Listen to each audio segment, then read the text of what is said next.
कवि की कल्पना के द्वारा बताया गया है, कवि ने लिखा है कि सबसे पहले इस ढोला के इतिहास में राजा रग का अवतार हुआ और राजा रग से फिर राजा खग का अवतार हुआ, राजा खग से राजा त्वज का अवतार हुआ, राजा त्वज से एक पुत्र पैदा हुआ जो कि ध्वज के नाम से प्रसिद्ध हुआ और ध्वज से जो एक पुत्र पैदा हुआ वो राजा प्रथम के नाम से प्रसिद्ध हुआ। राजा प्रथम से एक पुत्र पैदा हुआ जो राजा नल के नाम से प्रसिद्ध हुआ और राजा नल से जो एक पुत्र पैदा हुआ वो कुंवर चंद ढोला के नाम से प्रसिद्ध हुआ। आज सभी पीढ़ियों का नाम छूट करके सारे देश में कुंवर चंद ढोला का ही नाम चलता है। आज इस ढोला के इतिहास में 7वीं पीढ़ी पर उनका नाम जागृत हुआ जो आज भी जागृत है ढोला के नाम से। उसी इतिहास को मैं लेकर के चलते हैं जिस समय राजा नल का जन्म हुआ विकट बनी सल्टी वन में, सभी देवताओं ने सहारा दिया। आदिशक्ति मां ने जाकर के नार को काटा।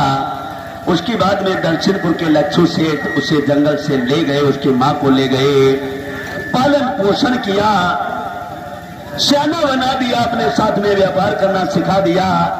एक दिन की बात की व्यापार करने के लिए जा रहे थे और राजा नल भी साथ में गया। मानवगढ़ शहर से उसका बिछुड़न हो गया।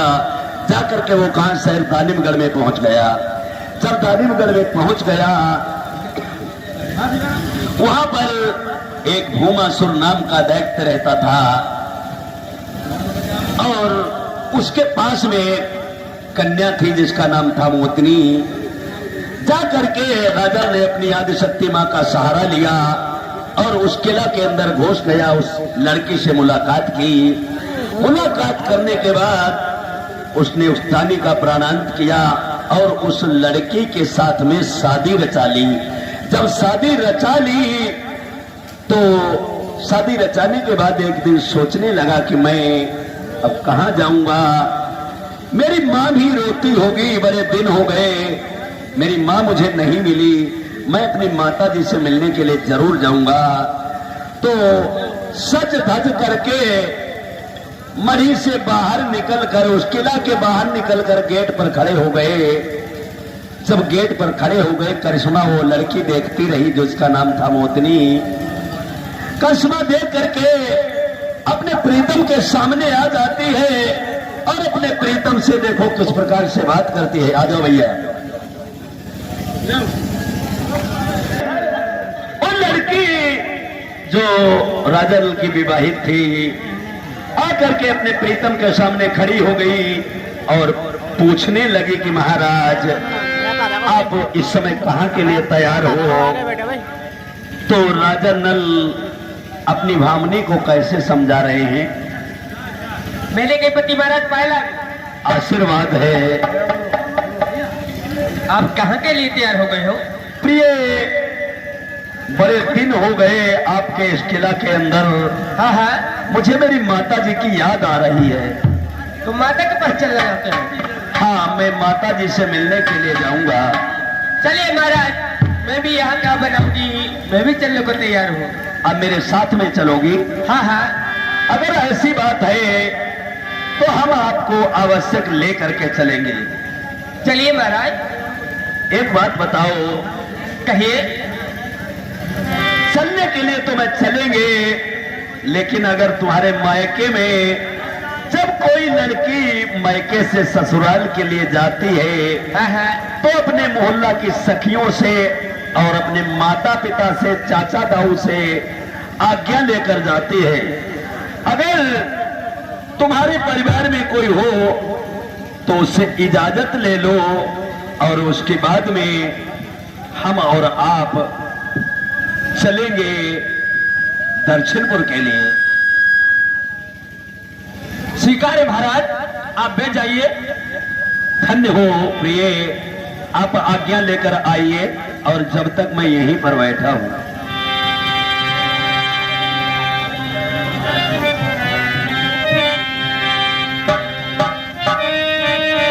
हेलो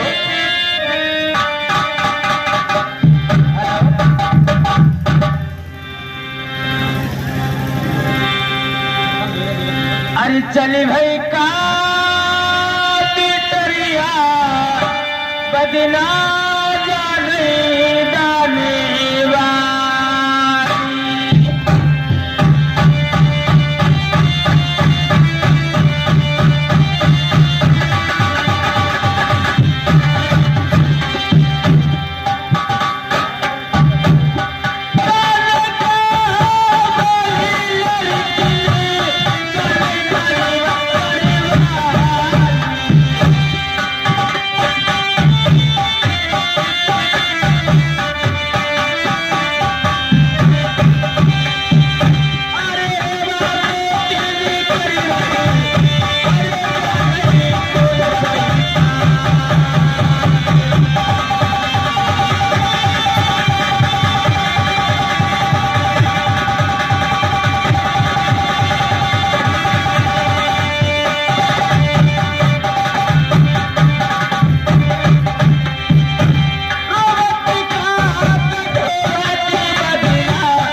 तुम्हारे चेहरे पर उदासी कैसी, यहाँ से जब आप गई थी तो तुम्हारा चेहरा खुशहाल था, लेकिन अब तुम्हारे कानों के कुंडल धुरे हुए हैं, चेहरे पर मुस्कुराहट नहीं है।